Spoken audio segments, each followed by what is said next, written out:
Pessoal, sejam todos bem-vindos aqui à reunião do Grupo de Endocrinologia do Esporte da Unifesp, Escola Paulista de Medicina.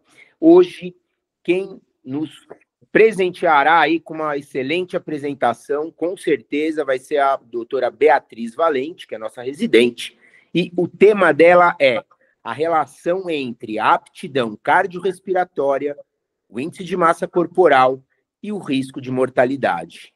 Bia, tudo pronto aí? Vou passar a palavra para você. Bora, boa tarde a todos, gente. Como o Dr. Cris já me apresentou, meu nome é Beatriz Valente, eu faço parte da residência de medicina esportiva da Unifesp, e hoje eu vou falar sobre a relação da aptidão cardiorrespiratória e do IMC com a mortalidade. E para isso eu escolhi uma revisão sistemática e meta-análise publicada na British Journal of Sports Medicine em outubro de 2024. Dada a importância de a gente poder discutir sobre o exercício físico no contexto do tratamento da obesidade. Isso porque a gente sabe que a obesidade está associada a um risco aumentado de mortalidade por todas as causas e por doenças cardiovasculares, porque a prevalência de obesidade aumentou significativamente nas últimas 4 décadas, e porque atualmente cerca de 2 em cada 5 adultos são classificados com sobrepeso ou obesos globalmente, o que está associado ao impacto econômico estimado de 2,19% no produto interno bruto global. Dito isso, estratégias de saúde pública têm se concentrado principalmente na perda de peso, com uma taxa de recidiva de aproximadamente 100% após 10 anos de acompanhamento, ao passo que a aptidão cardiorrespiratória tem se mostrado como fator protetor nessa população, sendo inversamente relacionada ao risco de mortalidade por todas as causas e por doenças cardiovasculares. Então, o objetivo dessa revisão foi justamente avaliar a relação entre a aptidão cardiorrespiratória e o índice de massa corporal com o risco de mortalidade por doença cardiovascular e por todas as causas. Ou seja, tendo em vista que a aptidão física, ela nada mais é do que a capacidade do sistema cardiovascular e do sistema respiratório suprir a demanda de oxigênio durante o exercício, a pergunta que se tentou responder aqui foi: será que essas adaptações a longo prazo, elas modificam o risco de mortalidade associada a um IMC elevado? E aí, nas últimas 3 décadas, uma infinidade de estudos prospectivos investigaram as associações conjuntas de categorias de aptidão cardiorrespiratória e IMC sobre a mortalidade, e a metodologia desse estudo foi justamente, como eu disse, uma revisão sistemática e meta-análise, que incluiu publicações de janeiro de 1980 a fevereiro de 2023, sobre esse desenho de corte prospectivo, e a extração dos dados foi realizada da seguinte forma: a aptidão cardiorrespiratória, ela foi avaliada através de um teste de exercício máximo, um pico de VO2, e caracterizado em 2 grupos, esses indivíduos, em indivíduos aptos ou inaptos. E o IMC ele foi mensurado diretamente por pesquisadores e caracterizado em 3 grupos: normal, abaixo de 25, sobrepeso e obesidade. A comparação ela foi realizada com um grupo controle de indivíduos com peso normal e aptos, e a aptidão cardiorrespiratória e o IMC eles foram combinados de forma que se criaram 5 grupos de comparação: indivíduos com peso normal e inaptos, sobrepeso aptos e sobrepeso inaptos, obesos aptos e obesos inaptos. As populações incluídas, elas tinham algumas doenças crônicas, então, doenças cardiovasculares, diabetes, doença renal, asma, indivíduos que faziam terapia de reposição hormonal, fumantes e com doenças respiratórias crônicas, e foram excluídos os indivíduos diagnosticados com câncer, com insuficiência hepática, com problemas psiquiátricos, doenças neurodegenerativas e mulheres grávidas. Foram considerados apenas os estudos que investigaram a mortalidade por doença cardiovascular e a mortalidade por todas as causas. Quanto à seleção das publicações, foram identificados na literatura inicialmente 2.279 artigos, e após uma triagem de títulos e resumos, 2.218 foram excluídos, restando 61 estudos para avaliação de elegibilidade no texto completo. Dessa avaliação, 20 artigos atenderam aos critérios de inclusão, e estudos duplicados, com dados incompletos, medidas não confiáveis da aptidão cardiorrespiratória e do IMC, foram excluídos. Essa tabela mostra os estudos incluídos e as suas características. Então, o número de participantes analisados, a porcentagem de homens em cada estudo, a idade média dos indivíduos, o status de doença, o follow-up, em média de anos, e o desfecho, que no caso era a morte. E aí a qualidade do estudo, de cada estudo também. Então, 20 estudos foram incluídos, resultando em 398.716 participantes, com uma idade média que variou de 42,4 a 64,4 anos, tempo de acompanhamento variando de 7,7 a 26 anos. E essa figura, ela mostra para a gente os gráficos em forest plot dos 5 grupos analisados. Esses gráficos, eles expõem os resultados individuais de cada estudo e faz uma estimativa combinada deles. Cada grupo analisado foi comparado com aquele grupo controle que eu citei, de peso normal e apto, quanto aos riscos de mortalidade por todas as causas, primeiramente. E aí, dando um zoom aqui na primeira linha, o interessante de notar é que as subfiguras A e B, que são as duas que aparecem aí primeiro da esquerda para a direita, que representam os grupos sobrepesos aptos e obesos aptos, tem um resultado que intersecciona a linha vertical, que se refere ao ponto de nenhum efeito, mostrando então que a aptidão física é um fator protetor crítico contra a mortalidade por todas as causas, nesse contexto de indivíduos com IMC elevado. A subfigura C, por sua vez, ela se refere ao grupo de pessoas com peso normal, porém inaptos. E observe que todos os resultados se encontram à direita da linha vertical, que representa o maior risco de mortalidade por todas as causas. Ou seja, indivíduos não aptos têm um risco aumentado de mortalidade, mesmo com IMC normal. Já essas subfiguras D e E, que representam os grupos sobrepeso e obesos, inaptos, respectivamente, mostram um aumento significativo do risco de mortalidade por todas as causas, demonstrando, então, esse efeito negativo combinado, né, do IMC elevado e da baixa aptidão física. Então, a ideia, quanto ao risco de mortalidade por todas as causas aqui, é que, em relação ao grupo de peso normal e apto, a gente tem que o grupo sobrepeso apto e obeso apto não tiveram um aumento significativo do risco de mortalidade. Já os indivíduos com peso normal, mas inaptos, sobrepeso inaptos e obesos inaptos, apresentaram um risco de mortalidade maior. Agora, quando a gente fala em risco de mortalidade por doença cardiovascular, o mesmo efeito é observado. O grupo de indivíduos com sobrepeso e obesos, que seriam aí as figuras A e B, novamente no zoom, sobrepeso e obesos, no caso aptos, eles apresentam um menor risco de mortalidade cardiovascular. O grupo que está representado na subfigura C, que é a última à direita, está associado a um risco aumentado de mortalidade cardiovascular. E o grupo agora, sobrepeso inapto, também apresentou um risco elevado de mortalidade cardiovascular, assim como o grupo obeso inapto, na subfigura E, com o maior risco de mortalidade cardiovascular entre os grupos.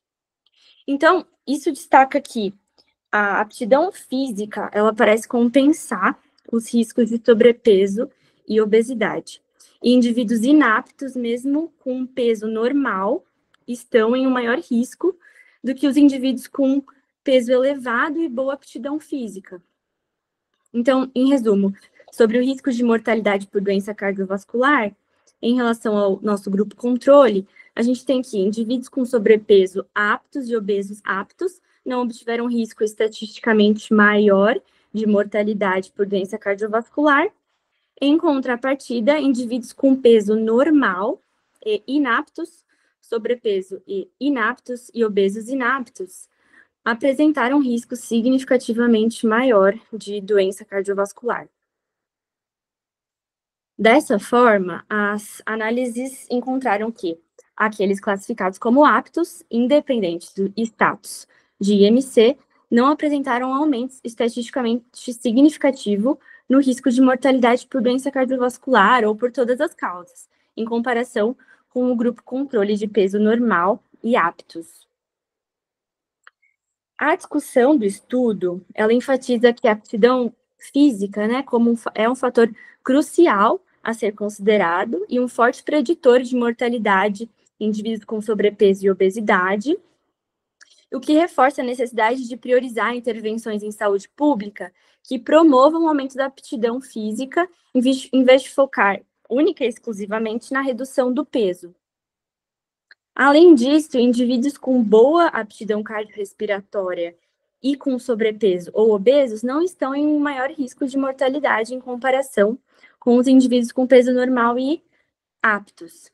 E o que é importante notar que a meta-análise, a revisão também expõe, é que a maioria desses estudos, eles demonstraram que os indivíduos os indivíduos só apresentaram só precisavam, na verdade, exceder o 20º percentil de aptidão cardiorrespiratória para eles serem considerados aptos, que sugere que reduções significativas do risco de mortalidade, elas podem ser alcançadas com níveis moderados até de aptidão física, lógico, ajustada para a idade e independente do status de IMC.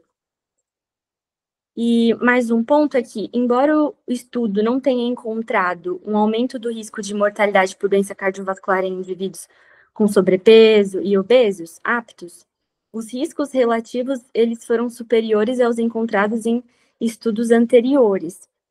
Então, isso sugere que a aptidão cardiorrespiratória, ela atenua, mas ela não elimina totalmente o risco associado a um IMC elevado.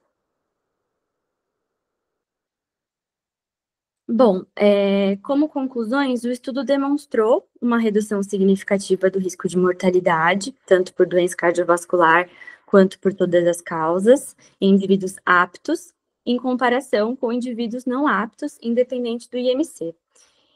E dessa forma, conclui-se que a aptidão cardiorrespiratória, ela desempenha um papel mais crítico na redução do risco de mortalidade do que o IMC por si só, reforçando a ideia de que melhorar a saúde física geral pode ser mais importante do que apenas focar no peso corporal. E esses dados são fisiologicamente plausíveis porque o treinamento físico, ele resulta em melhorias em marcadores associados ao risco de mortalidade, né, como a glicemia, a sensibilidade à insulina, função cardiovascular, a inflamação e depósitos de gordura ectópica. E aí esses resultados, eles se somam a um crescente corpo de evidências sobre o valor da aptidão cardiorrespiratória como um protetor de mortalidade. Limitações do estudo, né? Primeiro, quanto aos critérios de composição corporal, porque, como a gente sabe, o MC, ele não é a medida que melhor se correlaciona com a gordura corporal, e também quanto aos critérios de aptidão cardiorrespiratória, que eles variaram para medir essa aptidão entre os estudos incluídos. E um terceiro ponto é a representatividade da população, que, embora esse estudo tenha conseguido uma representação feminina maior, 67% da população total dele ainda era do sexo masculino, além de também ter indivíduos de status socioeconômico mais alto, indivíduos caucasianos e procedentes dos Estados Unidos. As implicações para a saúde pública. Embora riscos aumentados de morbimortalidade estejam atrelados ao aumento do IMC, as intervenções centradas na perda de peso, geralmente por meio de restrição calórica mesmo, são em sua grande maioria mal sucedidas na manutenção do peso perdido a longo prazo. Então, uma abordagem centrada na aptidão cardiorrespiratória para o tratamento de condições de saúde relacionadas à obesidade, focando em combater o sedentarismo, pode melhorar os resultados de saúde, evitando as armadilhas associadas a essas tentativas repetidas de perda de peso. Então, em outras palavras, para finalizar, a população estudada nesse estudo pertencia basicamente a 4 grupos, né?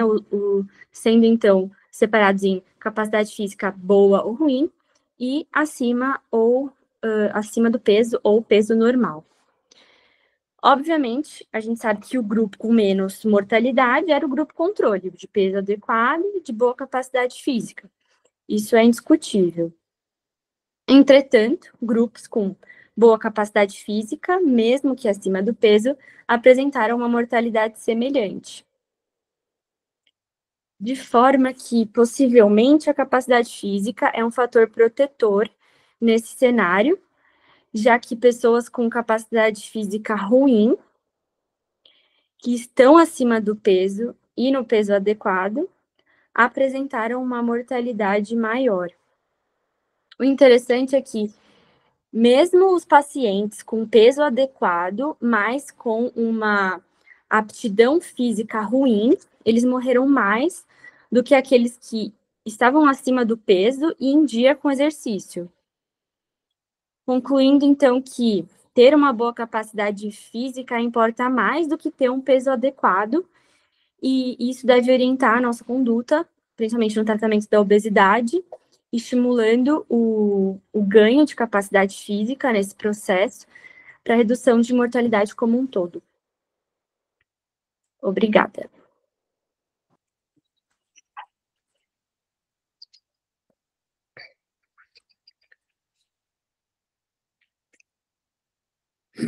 Excelente, Bia. Todos me ouvem aqui? Sim. Opa, então tá bom. A gente vai abrir para as perguntas já. Só um comentário antes, né, Bia? Parabéns pela apresentação, pelo tempo de apresentação, pelo modo claro, como você falou, pela escolha do artigo. É um artigo recente, publicado numa revista muito boa também, né, com um impacto muito bom. E, bom, é o que melhor a gente tem de evidência, na verdade, são essas revisões sistemáticas com meta-análise. Estava bem pequenininho ali, eu não tinha lido esse artigo, eu não cheguei a ver, e cada gráfico devia ter ali a heterogeneidade dos estudos, né? Também, isso aí vai importante para a gente interpretar corretamente a esses dados. E, antes de abrir já para as perguntas, só fazer um comentário, né? Esse estudo, a grosso modo, ele vai de encontro a uma máxima que existe aí, pelo menos entre os endocrinologistas, cardiologistas, que o gordinho que treina morre menos do coração do que o magro sedentário, né? Claro, no caso aí, o apto, o inapto, né? A pessoa com obesidade e apta, ela vai ter um risco cardiovascular menor do que a pessoa que tem um índice de massa corpórea normal e que é sedentária. E, finalizando aqui o comentário que eu tinha para fazer, a gente hoje até pode utilizar o índice de massa corpórea, mesmo sabendo que ele está longe de ser ideal mesmo, mas só em estudos clínicos, tá? Como é o caso aí, foi adotado no paper que você passou para a gente, mas que a gente já não usa mais o IMC para uma consulta individual, tá? Para tomada de conduta, seja para farmacologia, né, para usar um fármaco anti-obesidade, ou até para indicação de cirurgia, já existem aí outras propostas até além do IMC, para a gente tomar conduta e até para questão de manejo de tratamento, né? Você não vai objetivar a normalização do índice de massa corpórea para dizer que a pessoa chegou no, entre aspas, peso ideal, como sempre se falou, tá? Uhum. O estudo realmente tem essa limitação do IMC, mas vamos lembrar que individualmente seria uma coisa assim inaceitável, mas em se tratando de um estudo clínico, ainda mais de uma meta-análise, que já vai envolver milhares de pessoas, o estudo ainda tem o seu valor. E bom, pessoal, fica aberto para as perguntas aqui.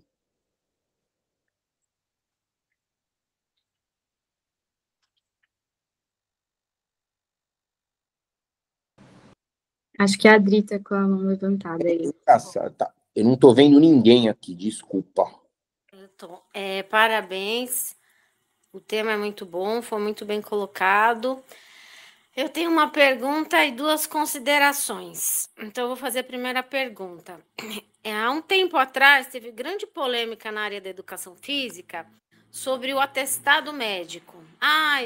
Precisa pedir atestado? Não precisa? No fim, o CREF meio que deu uma forçada para não precisar mais de atestado para fazer aula em academia ou até para fazer educação física, etc.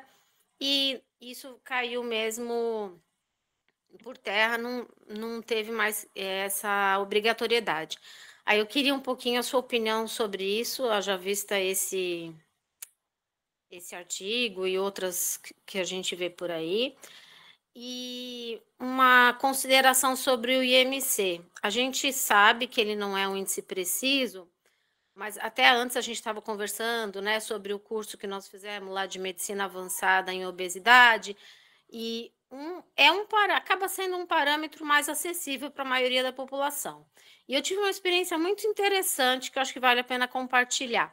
Eu sou professora de ensino médio, de escola regular, e eu fiz um trabalho com os meus alunos explicando para eles o que era o IMC, quais eram as consequências de olhar o IMC na tabela para adolescente, que é diferente da tabela de adulto e tal, e muitos deles, a partir daí, se alertaram o como que aquilo ia interferir na vida futura deles. Então, não é o preciso, não é o ideal, mas é o que a gente tinha à mão, numa escola pública principalmente. E super funcionou, porque, embora a gente saiba que não trata de composição corporal, mas a maioria dos casos ali que apareceram como obesidade grau 1 ou 2, realmente eram obesidade grau 1 ou 2. Então, mesmo que tenha uma margem de erro do grau da obesidade, já acendeu um alerta e ele foi procurar. Tanto que alguns vão aí no nosso ambulatório porque eles me pediram um serviço gratuito, porque, enfim. E eu acho isso, então, acaba tendo uma relevância. E a segunda consideração, eu acho que cabe a nós, profissional da saúde, principalmente eu, o Marcos, o Bruno, que somos da área, a gente começar a pensar na raiz do problema, que a gente tinha falado isso antes, agora aqui também nos bastidores.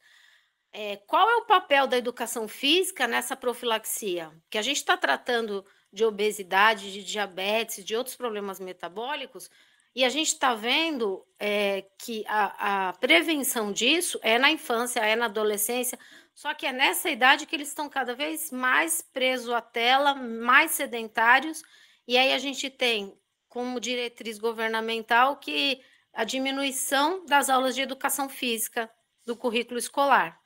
Então, é um contrassenso, né? Quem que vai levantar essa bandeira?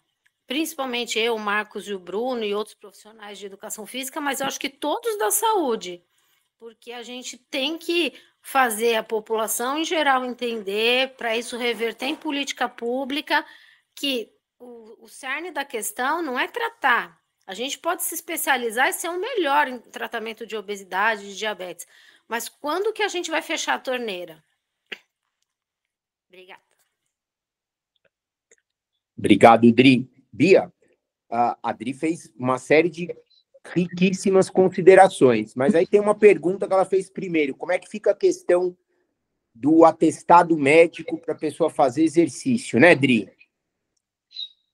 Olha, eu particularmente acho que devia ser indispensável, pelo menos ter alguém com um olhar para essa pessoa que vai fazer exercício físico, entender de onde que ela veio, né? Quais foram os seus antecedentes, enfim, para poder dar uma liberação. O atestado para liberação, né? Falando que a pessoa está apta, é muito importante para... enfim, mas eu acho que talvez tenha uma jogada aí de um pouco econômica por trás dessa liberação das pessoas realmente chegarem lá numa academia e só ticar o que ela tem de doença, se ela toma alguma medicação, enfim. Mas eu acho um pouco preocupante, sendo bem sincera, né? Bia, só complementando assim, né? Tirando um possível viés econômico, né? Interesse das academias para pôr gente dentro e tal, tem uma questão que já foi muito abordada e de muito tempo atrás, isso aí, já vem sendo comentada há muito tempo atrás, né? Que é a questão de você fazer uma avaliação muito bem feita para todos os seus pacientes de maneira individualizada, mas para você não criar muitas barreiras também, fazer um montão de exame, um montão de coisa, tal, para a pessoa fazer o exercício. Quer dizer, uma pessoa, por exemplo, com risco cardiovascular baixo, né? Uma pessoa que está disposta a fazer o exercício, tudo que é a coisa mais difícil você, muitas vezes, tirar esse cara do sedentarismo. Aí ele passa, vou dar um exemplo aqui do que não deve ser feito, mas ele passa num médico XYZ, que nem o examina, tá?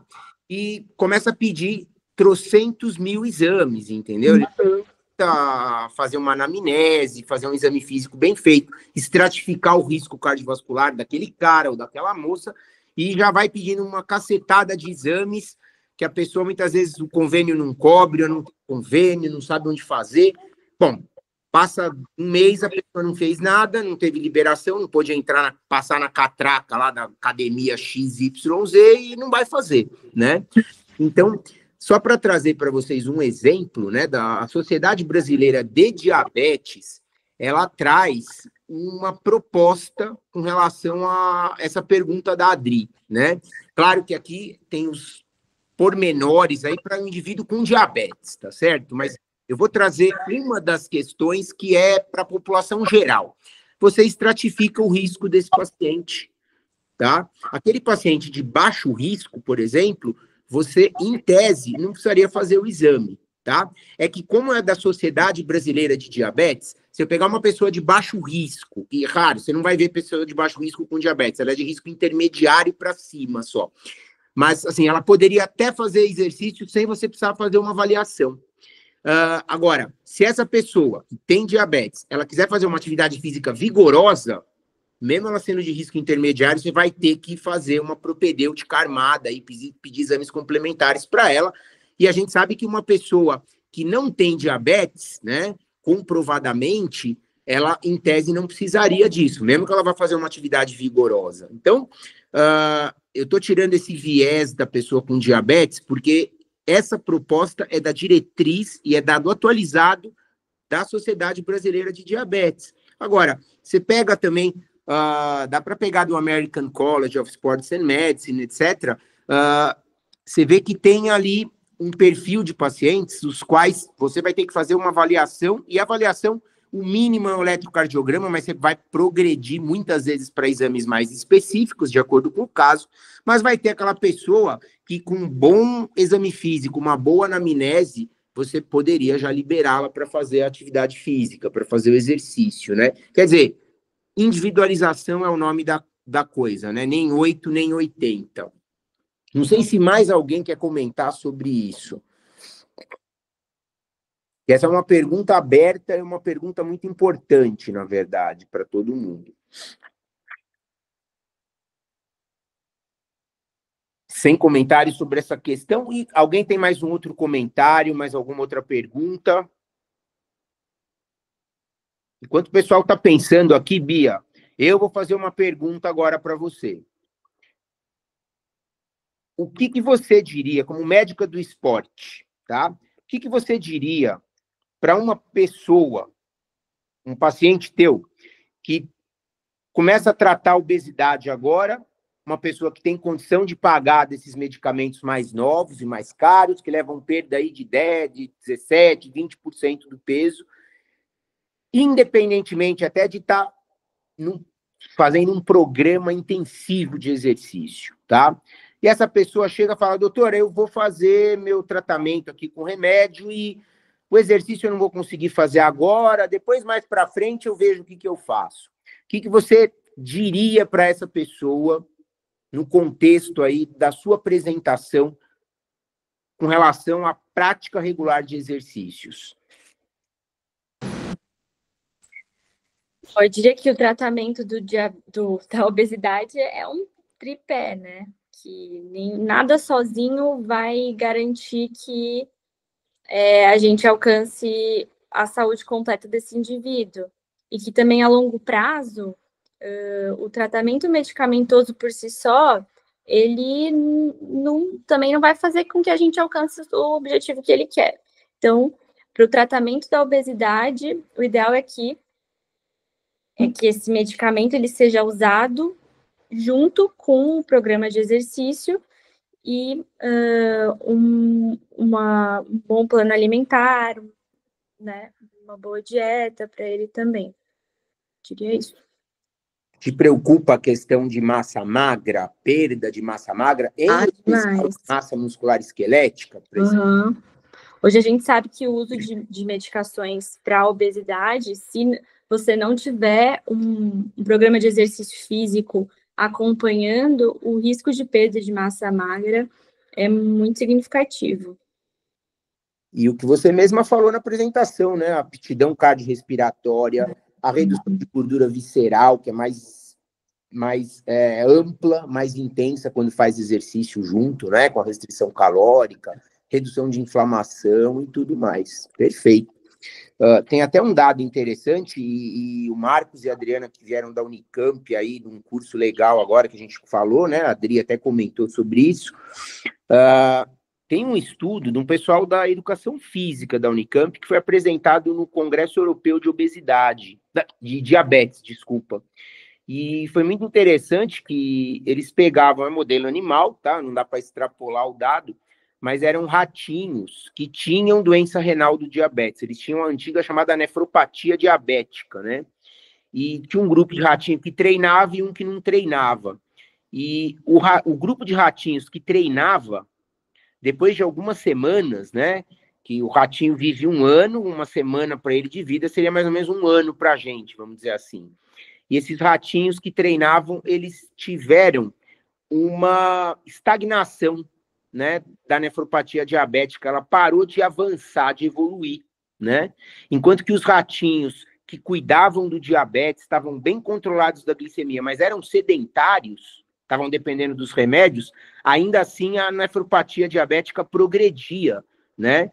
E o interessante disso é que eles fizeram uma série de dosagens e pesquisas e eles tiveram uma correlação positiva muito forte do benefício renal desses ratinhos com os níveis de irisina deles, dos que treinavam. Olha que interessante isso daí, né? Um estudo que sugere, pelo menos, que a irisina pode estar envolvida numa contenção, né, da progressão da nefropatia diabética. É claro que é em modelo animal, é claro que a gente não pode também já estabelecer uma relação causa-efeito ali, né, principalmente para o ser humano, porque não é estudo clínico, mas ele, de certa forma, sugere uma coisa que nos parece óbvio, né? E o legal disso é que ele coloca a irisina nesse mapa aí também, né? Isso é muito importante, é muito interessante nesse sentido.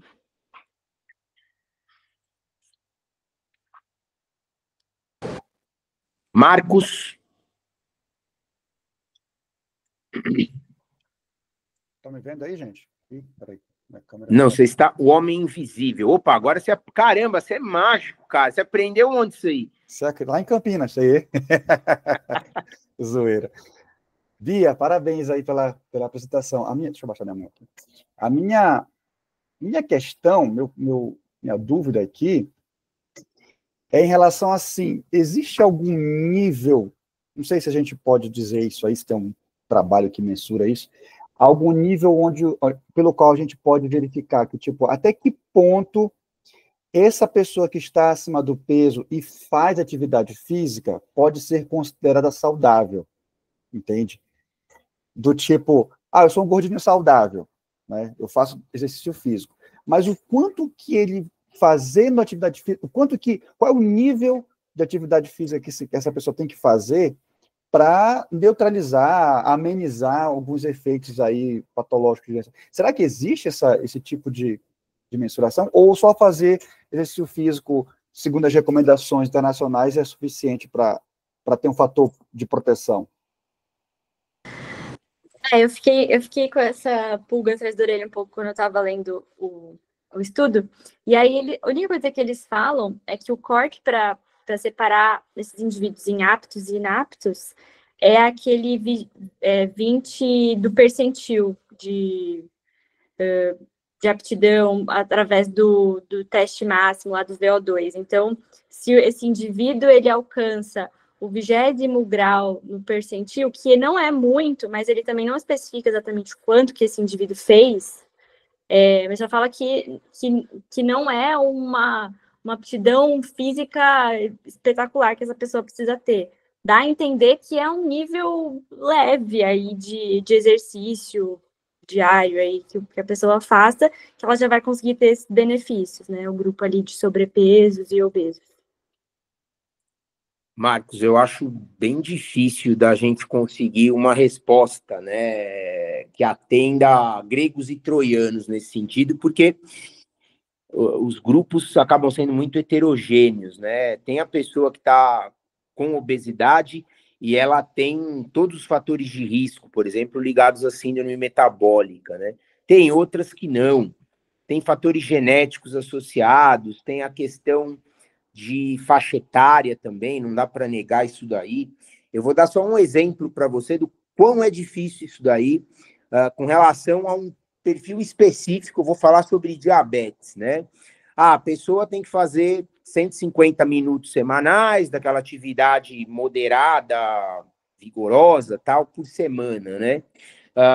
Tem uma proposta que eu até mostrei em agosto, isso aqui, numa das aulas daqui do almoço, que foi apresentado no American Diabetes Association desse ano, congresso da ADA.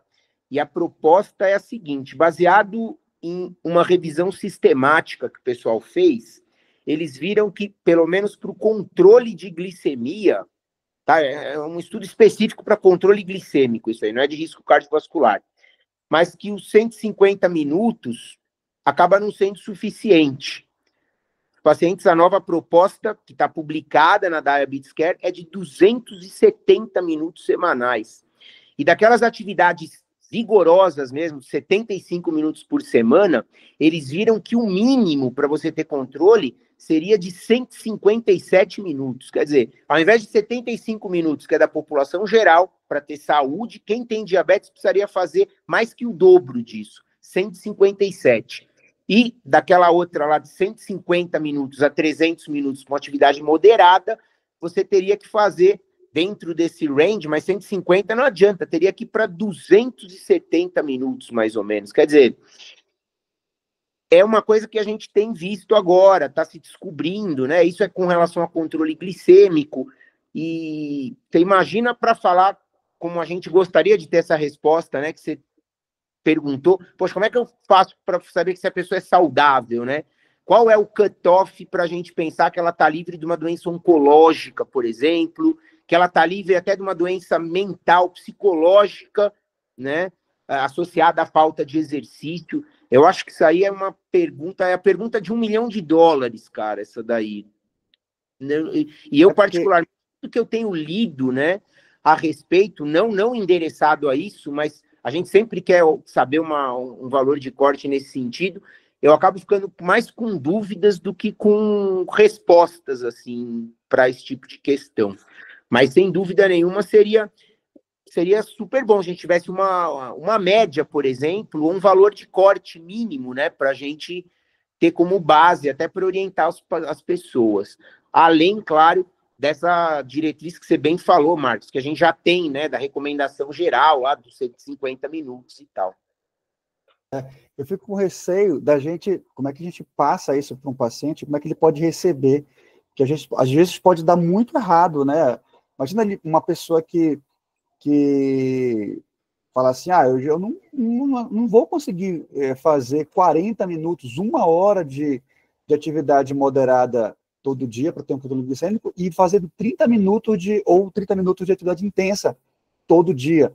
Lembrando que a pessoa que tem a comorbidade, né, já de muito tempo, já tem mais dificuldade de fazer, né? A gente já não consegue fazer, imagina a pessoa que tem várias limitações impostas pelas comorbidades, né?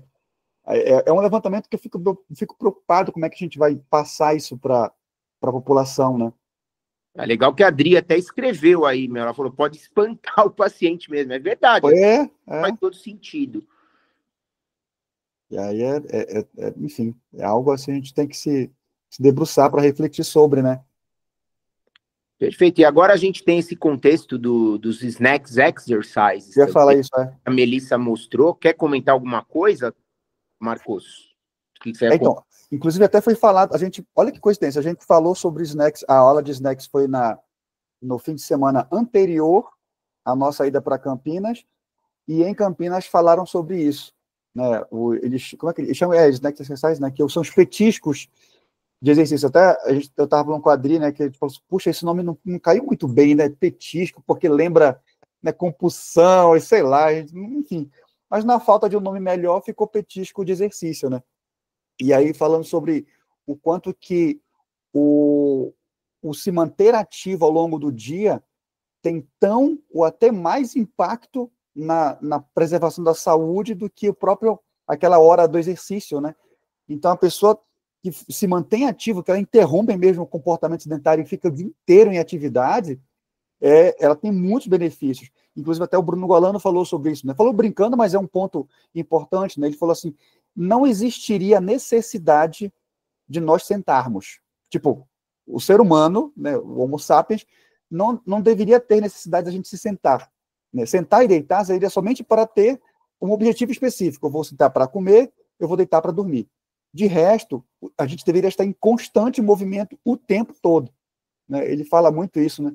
Eu falo assim, caramba, imagina, olha o quanto que a gente está distante de uma realidade, né, para ter um nível de atividade, né, diária.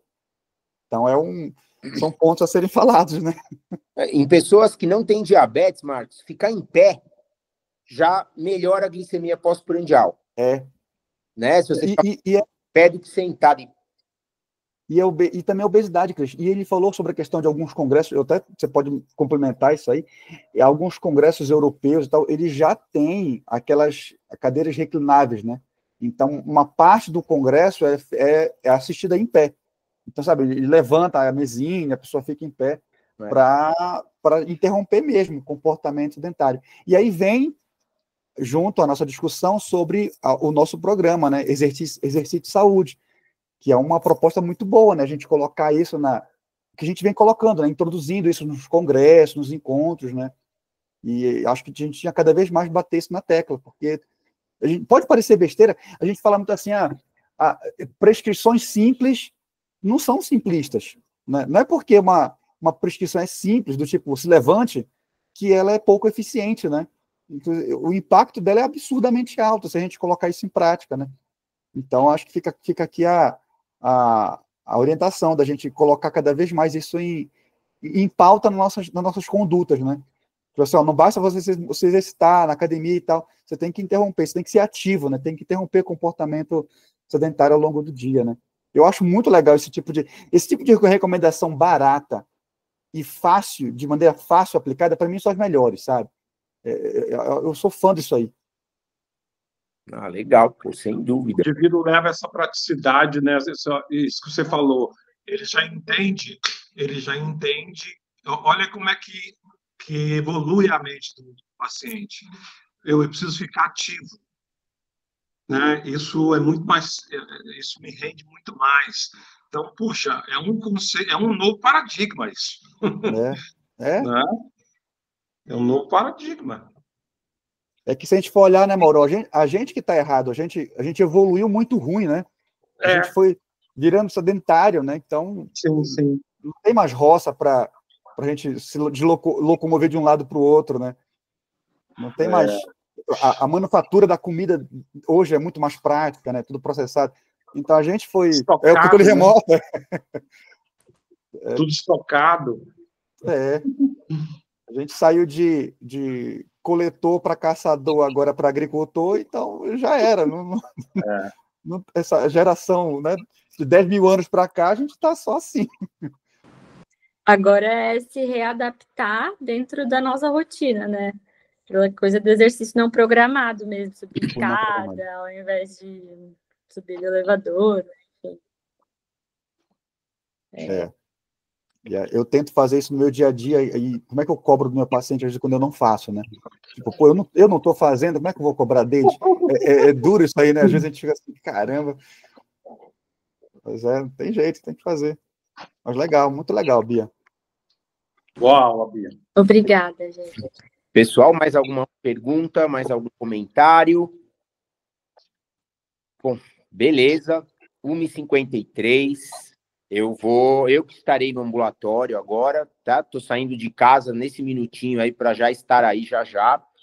Só lembrando, pessoal, que sedentarismo tem CID, né? Eu sempre falo isso aí em aulas, falo isso aí para os pacientes, é o Z72.3, né? E não é falta de exercício físico, é falta de atividade física, ele vai direto ao ponto, ele dá bem no meio mesmo, que aí, teoricamente, não tem nem os snacks exercises, né? Então, vamos refletir sobre isso aí.